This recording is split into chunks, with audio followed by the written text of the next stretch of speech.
Good morning, everyone. This is Sunday, March 20th, 2016. We welcome you to our roundtable. Our subject today is matter, the golden text from Leviticus. Turn ye not unto idols, nor make to yourselves molten gods. I am the Lord, your God. So I will start first with Florence. Florence, is there anything you wanted to cover today? First citation, the first commandment is what has everything in it. Mrs. Eddy says that it is her favorite text, and also where it says the divine principle of the first commandment bases the science of being, by which man demonstrates health, holiness, and life eternal. I think that really gives it to us as to, how we should pay attention to this first commandment. It really does it all. I was thinking in terms of the many idols that I've had, and probably still have some more to get rid of. And at times I may not think of certain things as being idols. For example, relationship problems, either in marriage or work or whatever, that seem to preoccupy thought. That's an idol. And it makes me feel like, okay, if I'm preoccupied with all these things, then I am not obeying the first commandment. Thank you. Because it's in that obedience that we demonstrate the truth. Thank you. If you get your focus off God and onto anything personal, the idols begin. Always take everything back to God, and certainly in relationships, God should be in the middle of any relationship. It's you, God, and the other person. In that way, we find that we are all brothers and sisters in Christ. Very important. And why should God be in the middle of every relationship? Why should we put God there? More important than anything else. Yes. It takes a personal sense of people way, makes us see correctly what any relationship should be. It's one idea and another idea. And we all reflecting God, so God in the midst of it. Yeah, because God is the basis of our being. Therefore, not to put God in the middle of our every relationship is to see the relationship incorrectly. And He put us there. We find each other ourselves. So to just, get together with someone, whether it be a friend or whoever, and then say goodbye to God, it doesn't make any sense. Well, we're the one idea of the one God. Yeah, that's the principle of the first commandment. He is the basis of our very being. And so then, once again, what would be a personal sense of a relationship without God in it? My daughter, my son, my. Yep. Yeah. And I. I did this, you didn't. Right. A controlling sense of them. You're going to control them in some way or another, rather than knowing that we're all under the control of God. Personal ownership. They You're better the one please who protects them. Protects them, yes. Protecting them, yeah. You whatever they do is okay. You keep it hidden if possible. If they're disobeying in any way, you don't let anybody know about it. You keep it hidden. Protect an error, which isn't exposing the error only to be healed, never to damn anyone, but to bless and heal. Or the sense of that person and that person, they did this, they are like that, they do that. Yes. Yeah, personalizing an error or something good, realizing that God is the only good. All good comes from Him, not person. Or personalizing an error and saying that person is bad and evil and wrong and doing wrong things, not realizing that error is not person, place, or thing, but it is animal magnetism. It's sleep, the Adam dream. It's not the truth. And in that way, we handle it impersonally. But that is a major way of having another God before the one God. Thank you, Florence. I think in 495 in Science and Health, where Mrs. Eddy says that allow nothing but His likeness to abide in your thought. I thought that, kind of sums it up really. We should. Yes, thank you. And that applies to everyone in your experience.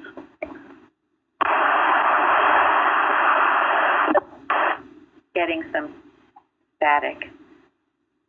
It applies to everyone, including yourself. Start with yourself. Please, just a reminder, too, if you are ever muted, it is not personal, okay? You don't hear the noise that's coming from your phone, but Sharon can tell.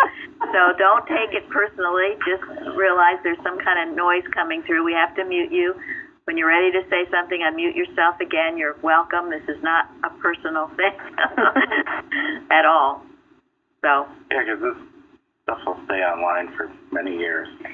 Yeah, we want the recording to go out as well as it possibly can without any interference. So we're not telling anyone we don't want to hear from you if you're muted. It just means that there's noise coming from you. So, somewhere Mrs. Eddy says about the first commandment, if you're dealing with fear, you take up that first commandment. She said the first commandment will cut its head off, so to speak. It will get rid of fear. Why would that be? But fear can also become a god. You can be preoccupied with fear. And, if God is love, then there can be no fear there if you're having Him in thought, preoccupying your thinking. And it gives all power to God. So whatever you're fearful of, it has no power anyway, so how can it harm you? So there's nothing to be fearful of. Thank you. Thank you. And this statement and in Science and Health that Florence quoted from, and also the next, mind is the grand creator, and there can be no power except that which is derived from mind. It's just what Day just said. And these make good statements to work with during your watch. The allness of God, the first commandment, the idea that there's only one mind, not many minds, and that there is no other power or presence. Therefore, in truth, you have nothing to be afraid of. If your thought is becoming fearful and depressed, what does that indicate? That you're not knowing God. Yeah. In the human mind. Yeah. You remember Mrs. Not Eddy? connection to God. Mrs. Eddy talks about the scale. And if your thought, even sometimes you don't even mean to, but inadvertently you start getting negative or fearful and you're listening to the news too much or whatever else, the scale on one side gets predominant and you might wake up feeling depressed and fearful. It doesn't just happen, okay? There's that falling away first. So watch yourself, moment by moment. Keep with the first commandment. And it goes on, it's not in this week's lesson, but this page 340 goes on about all that the first commandment does. There's nothing it doesn't do. It annuls the curse on man, it unifies men and nations. She goes on with it. So, certainly one to work with and live with and obey. And regularly check your thoughts to make sure you're having no other God before Him. It's possible, and is true in many cases. I know in my experience that when I do feel fearful or anxious, it's because there's something God wants me to do, and I'm not doing it. Whether it's willful disobedience or whether it's just that I need to listen more carefully to what God has for me to do. And this idea of the first commandment, casting out fear. Remember what John said about fear. That perfect love casteth out fear. So that should give us a clue as to what perfect love is. Having no other gods but the one God means to love what God is entirely. To love and revere God. That's perfect love. Because if we love God, if we love what God is, we will love our brothers as ourselves. And that will always cast out fear. You cannot be afraid and be loved at the same time. You can't. You can't be afraid and really be grateful at the same time. When you are expressing life, truth, and love, all of this fear cannot enter consciousness. You've built your defense right there. So if you're feeling any of those things, just start counting your blessings, declaring the allness of God.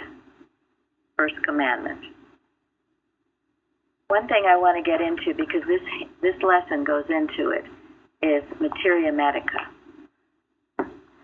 First of all, I will preface this, that there are many, many wonderful physicians, doctors, even advancements that have been made by people who are dedicating their whole lives to helping mankind.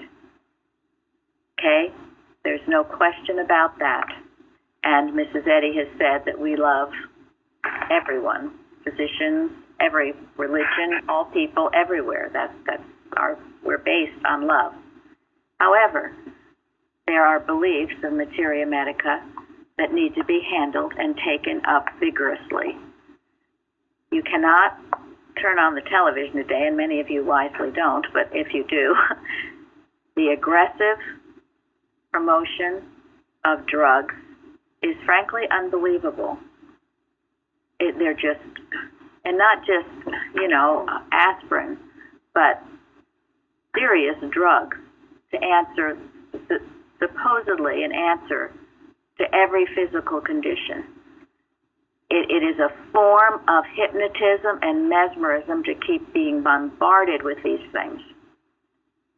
Also, I've spoken to some of you about this, but more recently I watched 2020, which was about the heroin problem in the United States, and it's elsewhere as well, I'm sure. And in it makes a point of saying that most of these people start off with these prescriptive drugs, painkillers. I believe it was Jeremy who told me. Didn't you tell me, Jeremy, you had some problem and the doctor gave you a month's supply of painkiller? Is that you? No. Someone told me, I can't think of who it was. They had some problem and the doctor gave them a month's supply of this heavy-duty painkiller. They didn't want it. They didn't use it. They didn't ask for it. But they got it. Now, go ahead, please. No, I think because most of the time this is what people are looking for, or it keeps them quiet, really. It's a superficial, silencing of whatever the error is, but that's become the pattern. I've seen this in, my involvement in that industry. This is what quiets people. So. And the doctors also get commission. I know what hour it is. I'm sorry about that. No, it's all right. I didn't want to You talk. got to mute someone. Somebody's got to be muted. You got background I noise. had a couple at a time. Sorry. Okay. I'm sorry. So, Suzanne, repeat yourself, please. Suzanne? Oh, Suzanne was in the Oh, Suzanne, Suzanne we was had on- to mute you because you had background noise. Okay, just bear with me a second. Can you hear me? Yeah, now we can. Yeah, now Go we ahead. can hear you. Oh, I was just saying that the doctors also get commissions for what they prescribe. All of this information is starting to get out so it can be corrected. But there is one senator or legislator who is trying to pass a bill to get these ads off the television. So, it is starting to percolate a little. I feel like change could be around the bend. So, So we can certainly support that. yeah. I think. Well, and we know the drug industry is a huge money-making proposition. Huge. And it has grown. So, Pharmaceutical companies go regularly to teaching hospitals, and they get together with nurses as well as new interns, and they offer them to pay for books, to pay for this part of the schooling, and I know this because I have witnessed it.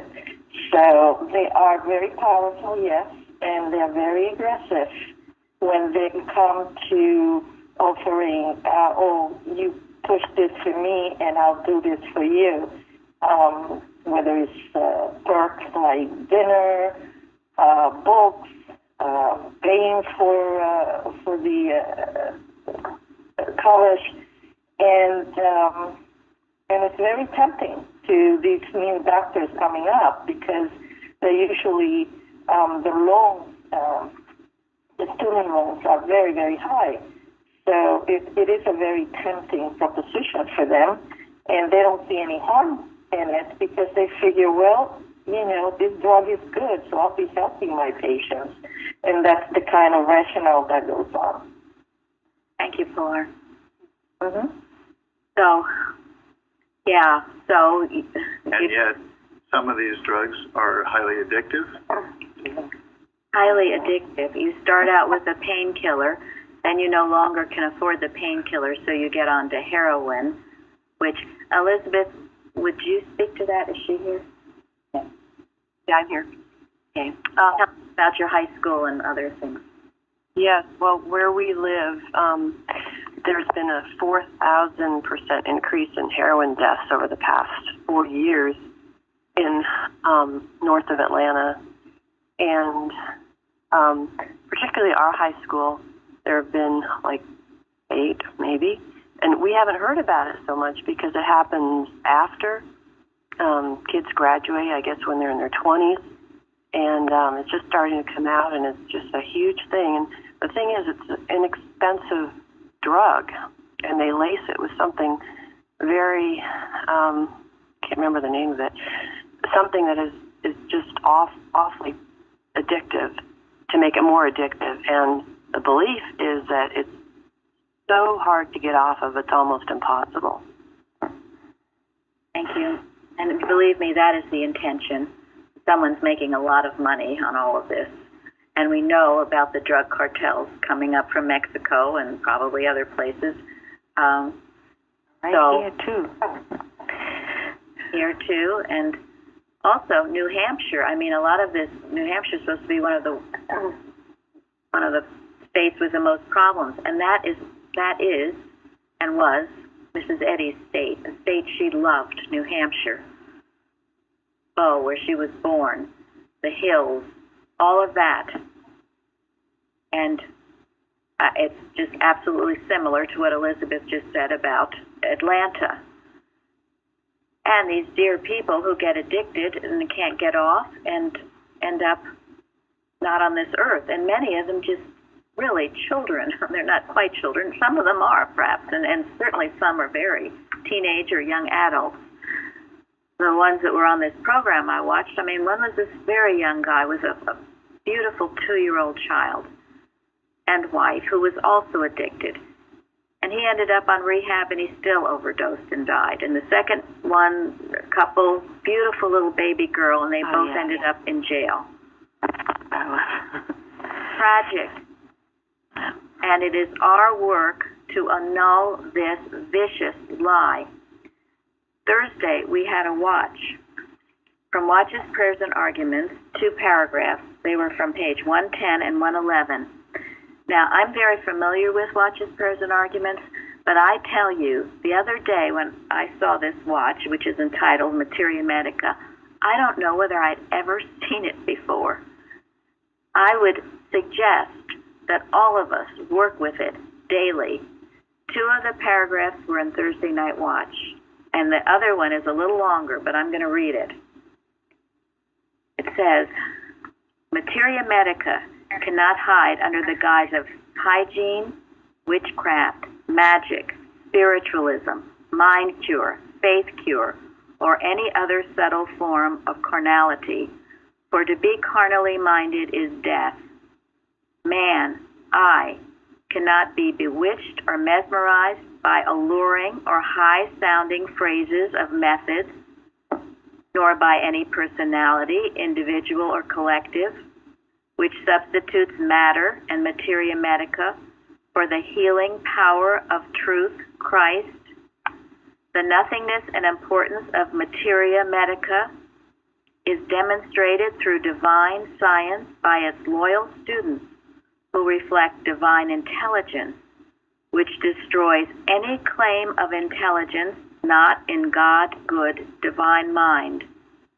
The enmity's own hell of ignorance, superstition, hypocrisy, and hatred, justice consigns the lie, which would slay man in order to satisfy its own beliefs in materia medica and false theology. God made man immortal and in his image, the image of his own eternity, and to this end gave him dominion over all the earth, over all the works of his hands. This is the truth of being, and nothing can change the truth into a lie.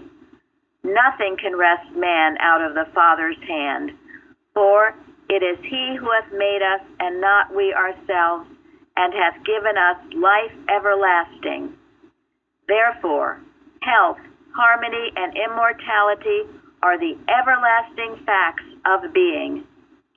It is so. Amen. Yeah. If she doesn't handle everything, and I didn't read the other 2 paragraphs that were in the watches, which are equally as powerful, about God being the only physician. I wondered when I read them, that cowabunga, how could I have missed this? And if people were working in this truth since the time it was written, perhaps this materia medica thing would not be so all-consuming. So we can stem the tide, change it. We will work with this. It is tragic that these young people are getting addicted. A lot of it is because they don't have God in their life. Yeah. But say the most part of it is that. The yearning for spirituality. But we can, with our right thinking and praying, we can change it. One wise man saved a city. So pages 110 and 111 in Watches, Prayers, and Arguments. We did it on Thursday night, but that doesn't mean, just once. You keep it up. You keep working on this till we see an end to it. Now, in the lesson, there is more about drugs. Mary, you read this for me. From page 146, the ancient Christians were healers. Why has this element of Christianity been lost? Because our systems of religion are governed more or less by our systems of medicine. The first idolatry was faith in matter. Holy crow. Yeah. Our systems of religion are governed more or less by our systems of medicine. I mean, that's really something to think about. Can I quickly say, this is a little anecdote that happened to me. I went, this is a few years ago, I went downtown to Trinity Church in Wall Street. and they were having a midday service. So I wandered in, and after the service, they offer a healing service. So at the time, I was having some claims or some beliefs, and I figured, well, let me see what's this about. So I went to the side chapel, and there was it's an Episcopalian church, so there was an Episcopalian nun there. And so she was praying over people. People will come in and talk to her briefly. So when it was my turn, I went and I explained to her what I was experiencing and whether she would pray for me. And she said, and she looked at me and she goes, well, have you tried going to a doctor? So I'm like, gee. and here she's saying, go to the doctor first. And so her prayer went something like this. She said, oh, dear Lord, may the sister find the right doctor to treat her condition. So, yeah, so she, even in that, which I thought, well, this is going to be a healing prayer or service or whatever. She was really directing people, well, talk to your doctor first. Thank you. You're welcome. And, a week or so ago when we talked about the talents, I mentioned one of the commentaries, said that the talent of healing, and this was I don't know what religious group, but it certainly was a religious group, said, well, that talent was only for the disciples. They did it then, but of course no one can do that now. And, Florence found this wonderful quote a while ago in 6 Days of Revelation, in which Mrs. Eddy said, if it ever comes to the point where Christian Science healing seems, she says almost, I forget the word she used, evident or possible or whatever, she said it's not going to be in the growth of the churches, but in what? Science and Health. Yes. That book. I think she says that, medicine will become so organized, which it is now, so organized that, any form of healing would be almost negligent, like it's all about medicine. That's the only healer.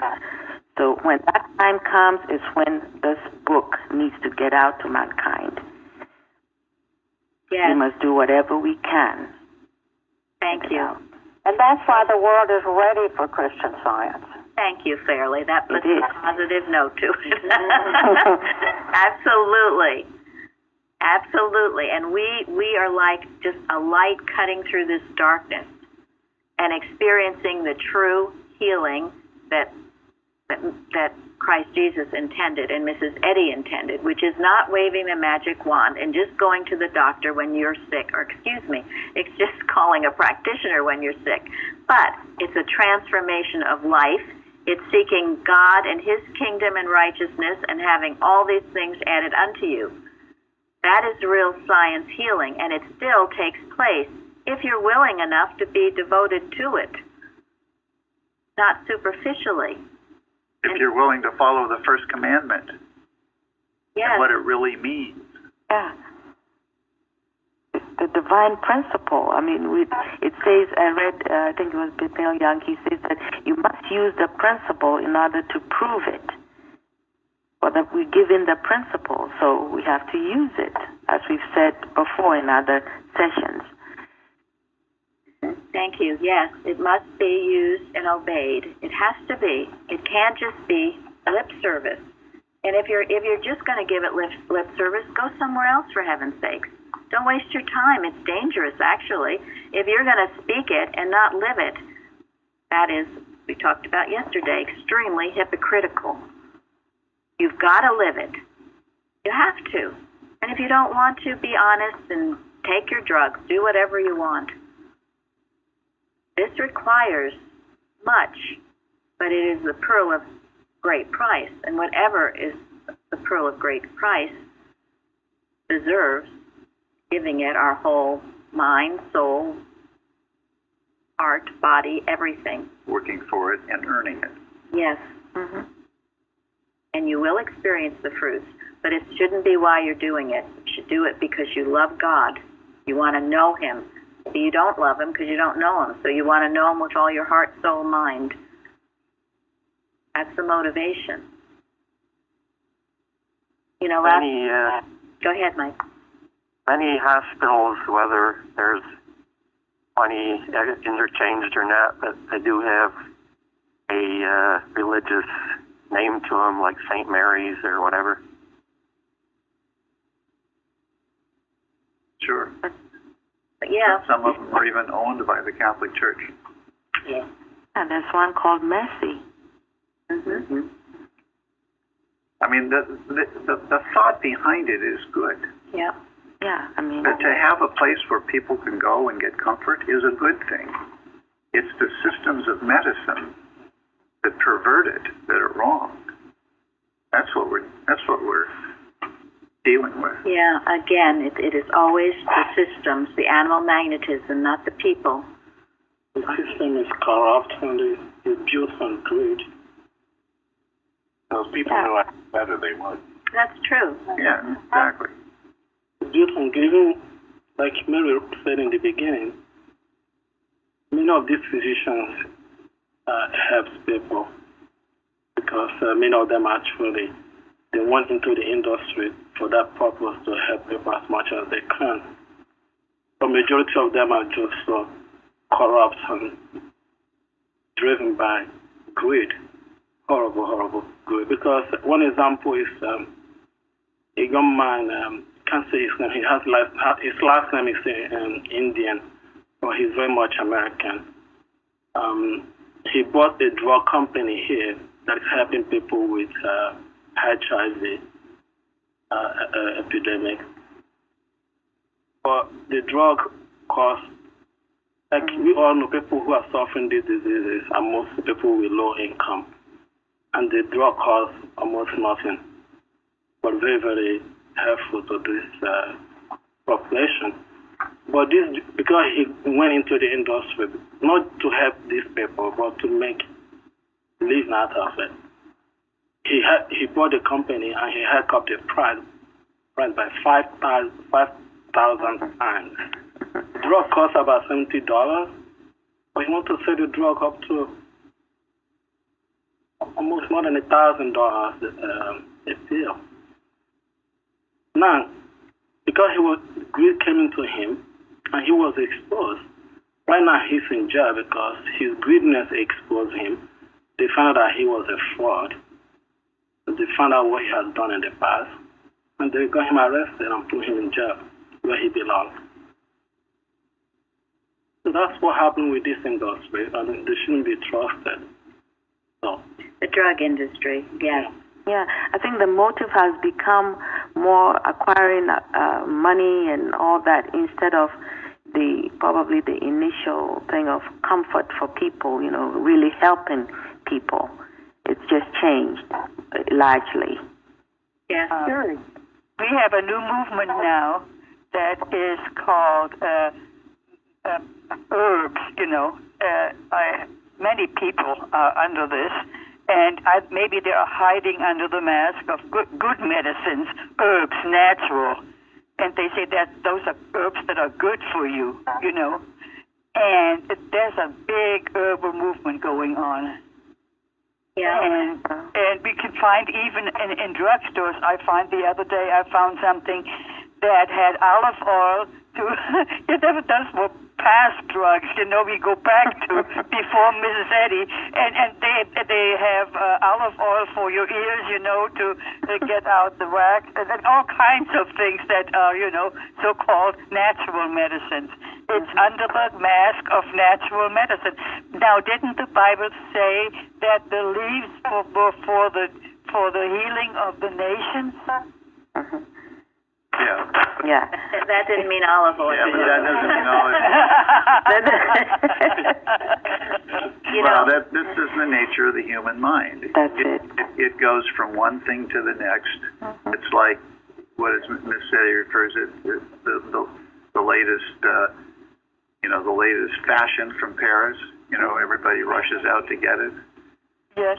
And it changes from but it's month belief. to month. Yeah, so it's never constant. It always changes because it's only belief.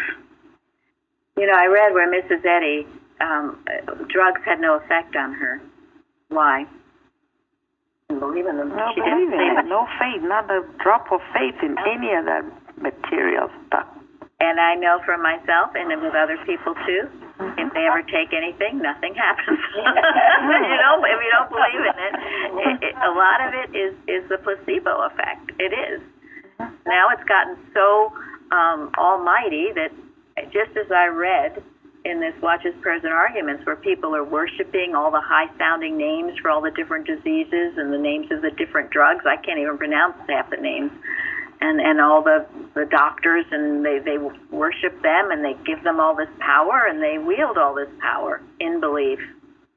But science can break it all. I think sorry to interrupt, but I disagree. I think you would feel something, but it will be some of the side effects, which are pretty bad. So. Well, some people do, absolutely. A lot of people feel something. I'm just saying there are those that don't, and Mrs. Eddy was certainly one of them. The less faith you have in it, the less you will feel. But yeah, we kid about the side effects. You know, you hear that. It's a great drug, but the side effects will kill you. Yeah, right. Yeah, the list of that is longer than the benefits of the drug. I mean, so it's even common sense. I mean, if I'm going to I could suffer all these things, why even take it? Well, but anyway, it depends on where everybody is at. So it's not a condemnation. It's just.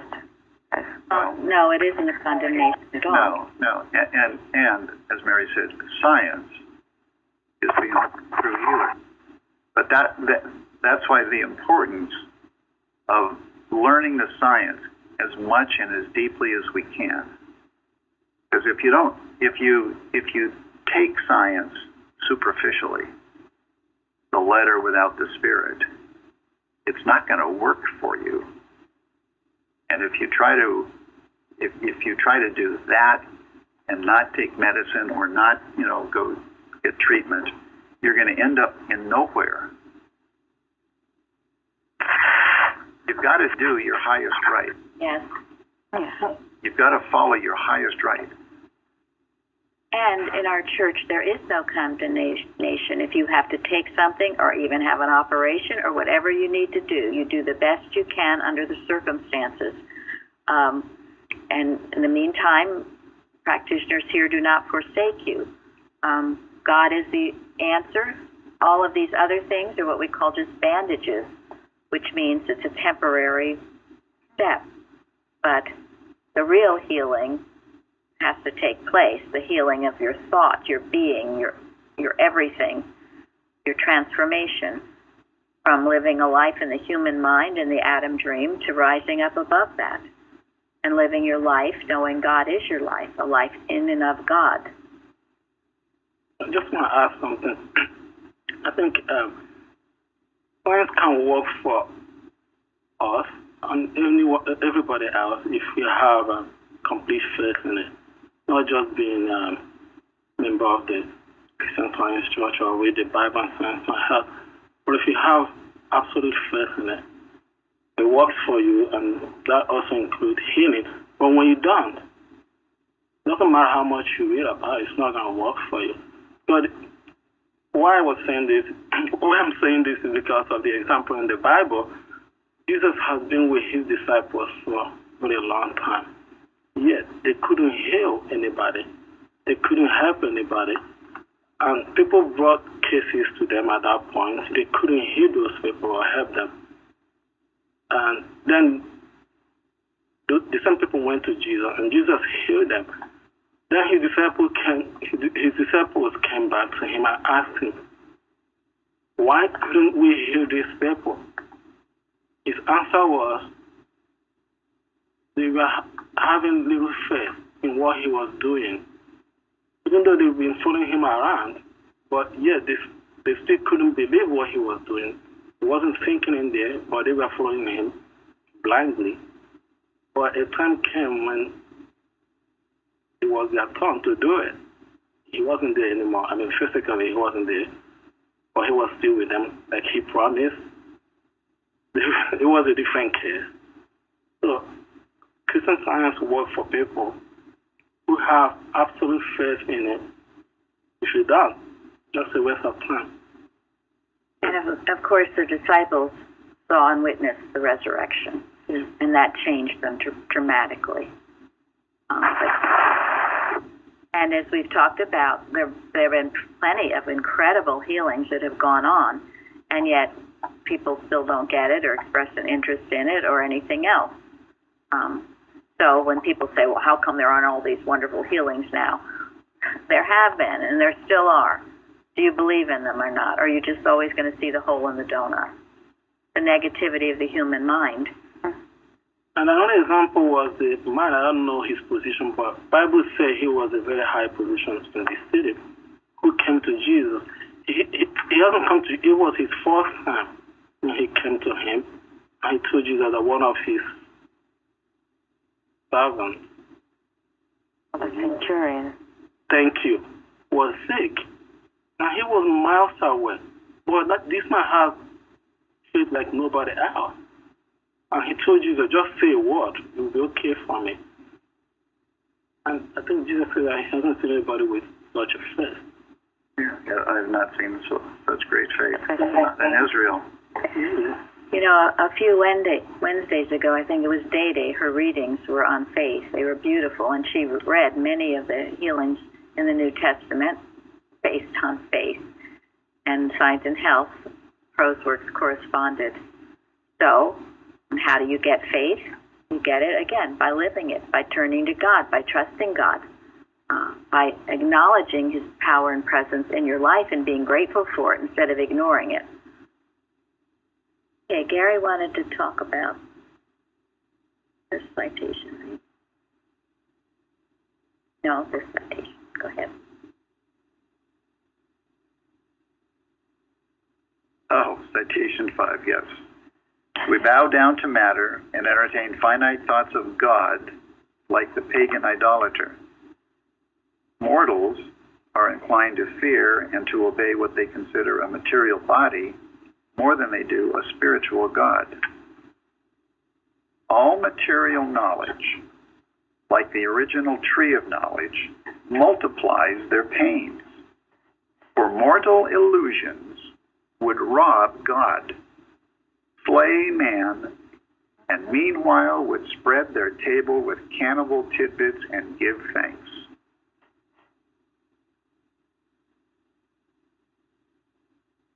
So, mortal illusions would rob God. What does that mean? What do you think about that this week?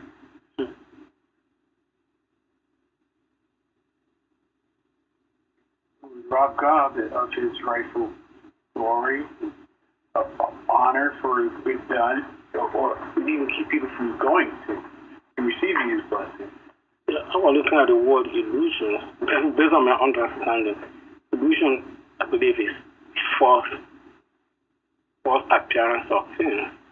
And meaning it will make people not have faith in God. Yeah, what does the drug company advertise? The drug company is, yeah, that take our drug, it'll make you well.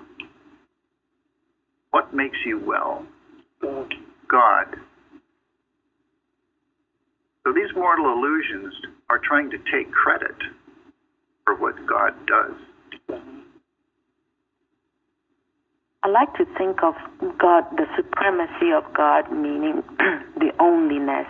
And when I think about that, it really is helpful to see that everything else, all these other things, the false thoughts, whatever form it takes, they are nothing. They cannot be, because God is only supreme.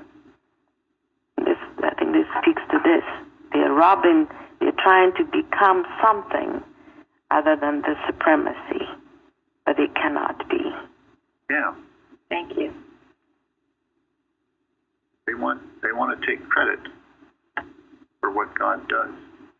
Yeah, and these are why the false gods are worshipped, because they seem to be effective. They seem to do the thing. So why do we need God? We've got medical. A lot of people think that the medical is God inspired. It's been given to us by God. But I go back, Jesus didn't use drugs. Nor did Mrs. Eddy. It sneaks in. It's like we talked about yesterday with Manasseh, where, the false gods just start taking over entirely. And pretty soon they're worshipped. All under the name of God, and even the religions basing their belief on the medicine, as Mrs. Eddy says. She also says the supposition that life, substance, and intelligence are in matter, or of it, is an error. Matter is neither a thing nor a person, but merely the objective supposition of spirit's opposite. So I looked up objective, belongs to the object, belongs to the thing, and supposition is admitting as true or existing what is known not to be true.